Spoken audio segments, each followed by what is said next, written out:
While you were charging your phone last night, Chinese hackers were sitting inside America's power grid for over 300 days, watching, learning, and preparing. This isn't science fiction. This is happening right now, and the technology in your pocket is at the center of the most sophisticated espionage campaign in modern history. What if I told you that the battery powering your smartphone, your electric car, and potentially your entire neighborhood's backup power system could be a gateway for foreign intelligence services to monitor, manipulate, and even sabotage American infrastructure? The evidence shows this isn't a theoretical threat, it's already happening, and the implications reach far beyond what most Americans realize.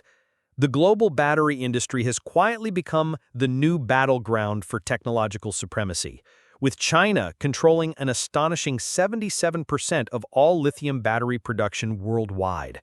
But this dominance isn't just about market share, it's about strategic control over the technologies that will define the next century of economic and military power.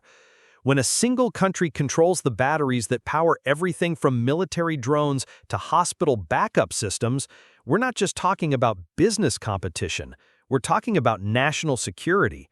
Consider this.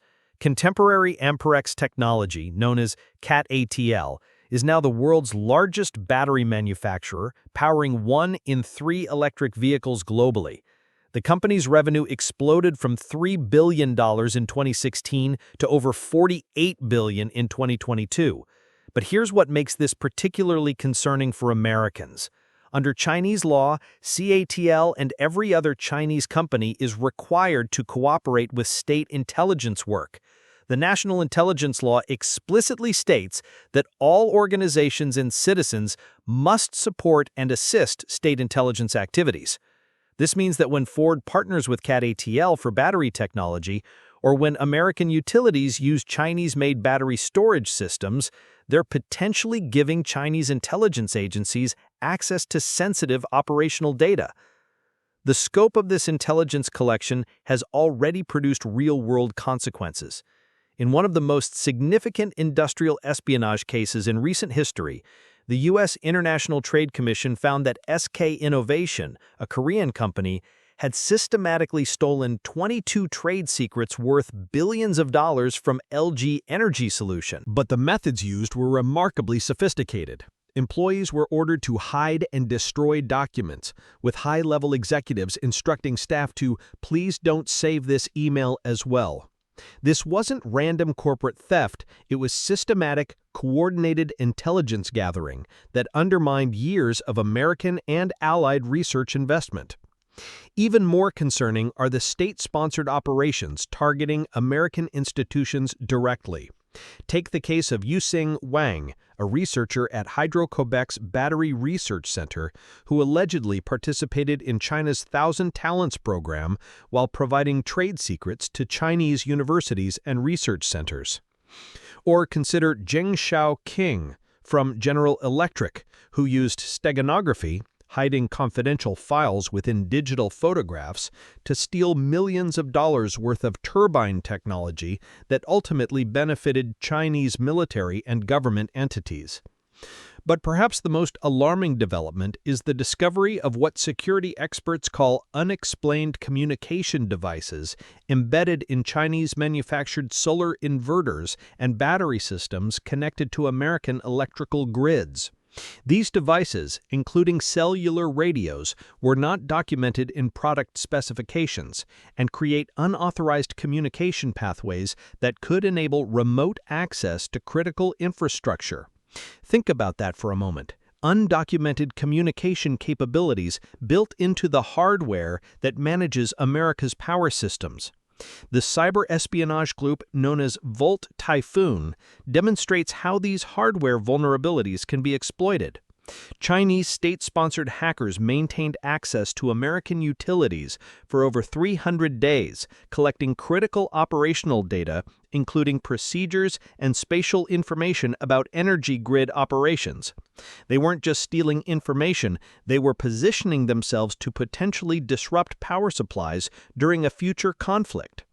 The Littleton Electric Light and Water Department case revealed that these attackers had capabilities that went beyond traditional cyber espionage, focusing specifically on data that could enable physical disruption of energy systems. For Americans, the implications extend far beyond abstract national security concerns. The Defense Department has recognized that commercial electric vehicle battery technology is directly applicable to military systems, from unmanned aerial vehicles to directed energy weapons. When Chinese intelligence services gain access to American battery technology through corporate partnerships or espionage operations, they're potentially acquiring capabilities that could be used against American military forces in a future conflict. The economic dimensions are equally significant. American companies that invest billions in battery research and development are seeing their innovations stolen and replicated by Chinese competitors who face no consequences for intellectual property theft. This undermines the incentive for American innovation and gives Chinese companies unfair advantages in global markets. When SK Innovation can steal LG's trade secrets and face minimal consequences, or when Chinese companies can recruit Korean engineers with attractive salary packages to share critical manufacturing processes, the entire system of competitive innovation breaks down. The supply chain vulnerabilities are particularly concerning because they're difficult to detect and address. Modern battery management systems include sophisticated communication capabilities that enable remote monitoring and control, features that consumers and businesses rely on for efficiency and convenience. However, these same capabilities can be exploited by malicious actors to collect operational data, modify battery performance, or disable systems entirely. Research has even shown that malicious batteries can be used to spy on mobile devices by manipulating charging states to extract data through web browsers. China's approach to this technological competition benefits from a level of coordination that would be difficult to replicate in market-based economies. The country's military-civil fusion strategy creates systematic pathways for transferring civilian battery technology advances to military applications.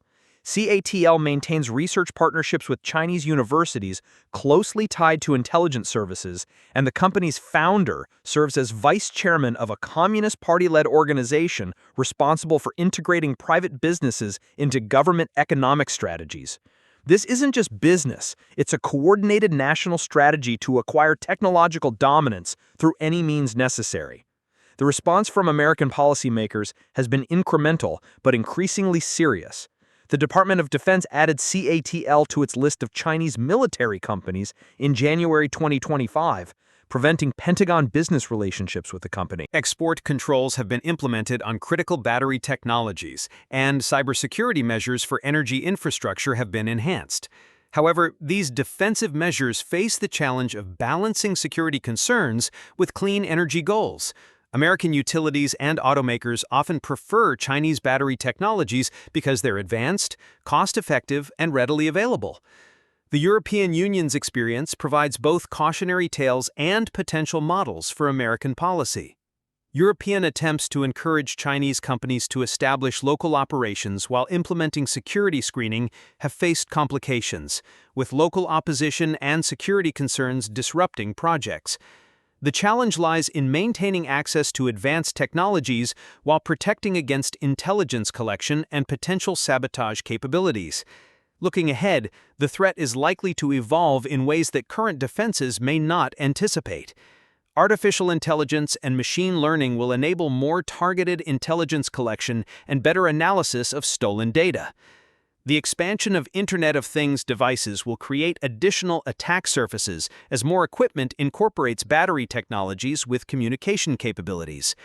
Quantum computing developments could eventually render current encryption methods obsolete, creating new vulnerabilities in battery management and communication systems. The stakes involved in this technological competition extend far beyond individual companies or even industries.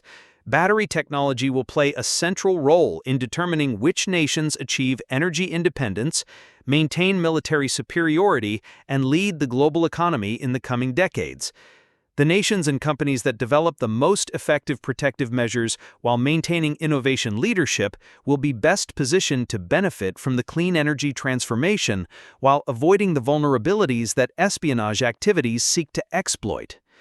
What makes this situation particularly challenging for Americans is that the technologies we depend on for our clean energy future, the batteries in our cars, our phones, and our power grids, may also be the pathways through which foreign adversaries monitor our activities, steal our innovations, and potentially disrupt our way of life. The cost of failing to address these threats extends far beyond individual privacy concerns to encompass fundamental questions of national security, economic competitiveness, and technological sovereignty. The evidence shows that battery espionage is not a future threat. It's a current reality that demands immediate attention and coordinated response. As Americans increasingly rely on battery-powered technologies for everything from transportation to emergency power, understanding and addressing these vulnerabilities becomes not just a policy priority, but a matter of national survival and an increasingly competitive and dangerous world. Is America prepared for a future where our most critical technologies may be designed, manufactured, and potentially controlled by our strategic competitors? Share your thoughts in the comments, because this conversation about our energy future is one we can't afford to ignore.